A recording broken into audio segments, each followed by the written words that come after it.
हम सूक्ष्म से सूक्ष्म होकर के हमारा पतन हुआ, हम स्थूल हो गए, यहाँ आकर स्थूल हो गए, कर्म करने लगे, जड़ प्रकृति में कर्म करने लगे, कर्म की गांठ पड़ गई।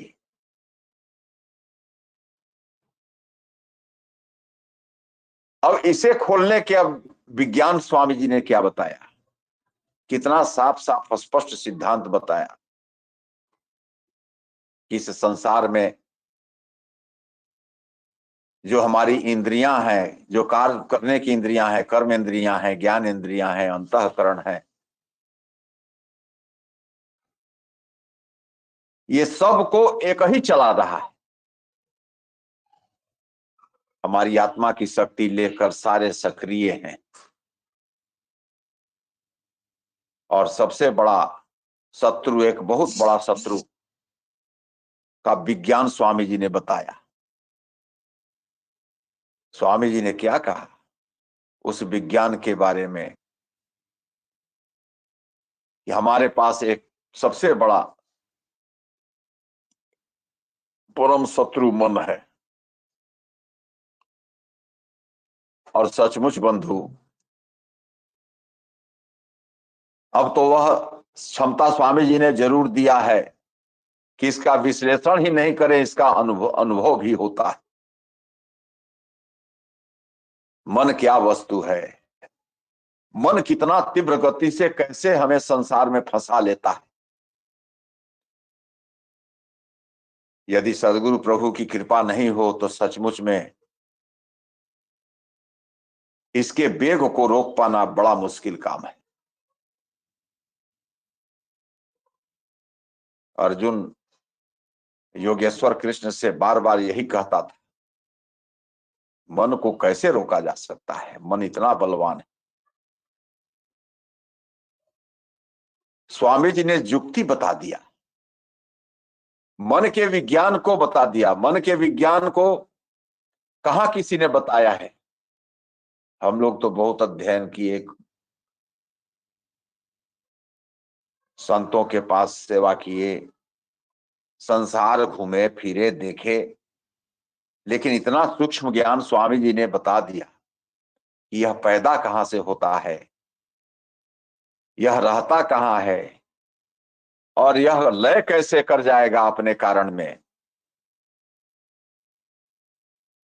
बहुत बड़ी बात है।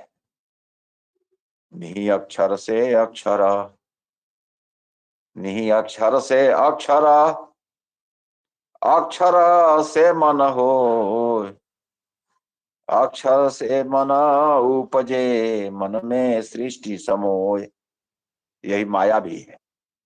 निहि अक्षर से अक्षर, किसी को पता है संसार में निहि अक्षर क्या है। निहि अक्षर से अक्षर, अक्षर से क्षर होय, अक्षर से मन उपजे, मन में सृष्टि समोय।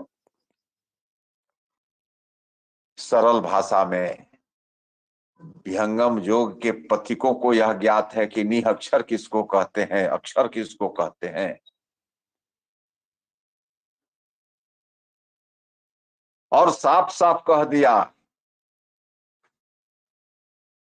नैनन माही मन बसे, निकसी जाए नौ ठोर, सदगुरु भेद बताइया, सब संतन सिर मोर।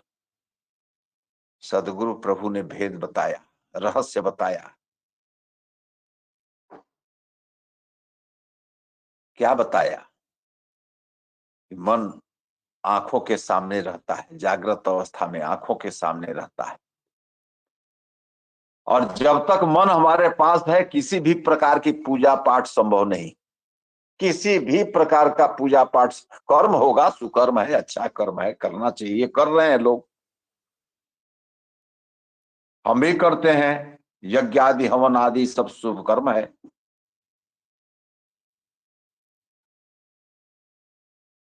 अध्यात्म तो कहीं और है। अध्यात्म तो अलग चीज है।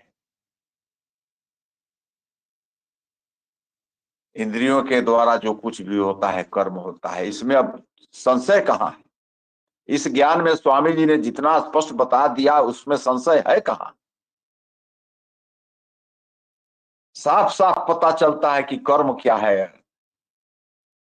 और वह भी बताया स्वामी जी ने कि कर्म बंधन से कैसे अलग रहेंगे। करे कर्म पर रहे अकर्ता, ऐसी युक्ति बतावे सो सदगुरु संत कहावे। करे कर्म, सारे कर्म करेंगे, रहे अकर्ता, ऐसी युक्ति। वह भी तो ज्ञान दिया स्वामी जी ने। कैसे? कहा कि चेतना हमारी इंद्रियों से समेट कर ऊर्ध्व करो।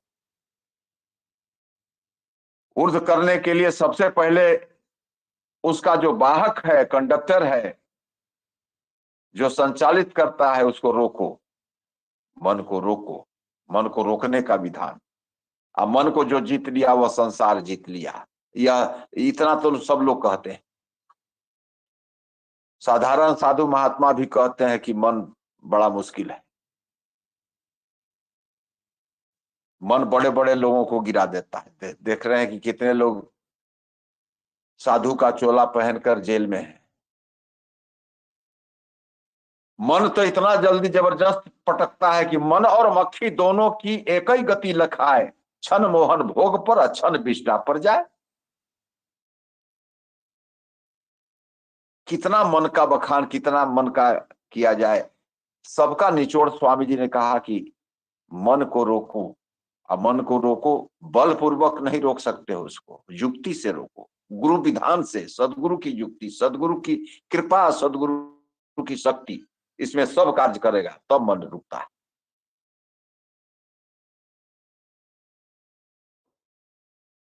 और इसीलिए स्वामी जी कहते हैं कि मन रोकने का बलपूर्वक तो रोक नहीं सकते हो, इसलिए हमारी युक्ति यही है कि सेवा करो पहले। जब सेवा करोगे तो मन तुम्हारा गुरुमुखी होगा। जो भी कार्य करोगे गुरु के लिए करोगे, हमारी वृत्तियां गुरुमुखी होगी। अब मन कार्य कैसे करता है इसका विज्ञान भी स्वामी जी ने बताया, इसलिए सरल स्थूल रूप में कहा कि सेवा करो।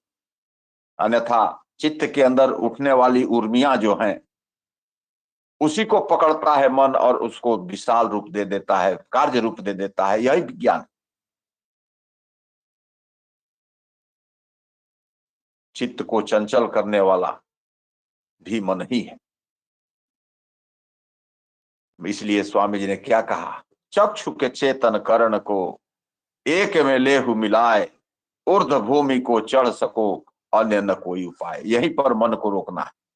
चक्षु के चेतन करण को एक में लेहु मिलाए।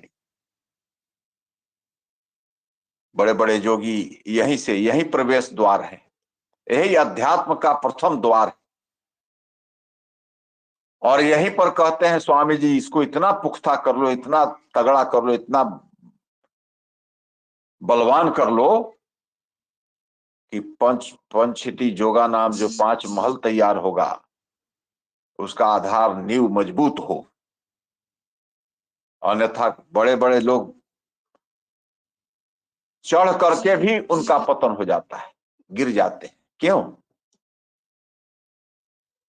क्योंकि उन नींव मजबूत नहीं है। बड़े बड़े महल धराशायी हो जाते हैं। कहने का तात्पर्य क्या है,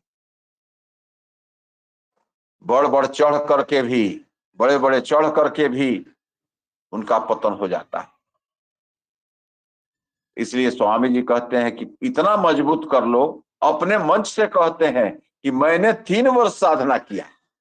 यह कहने का तात्पर्य उनका क्या है?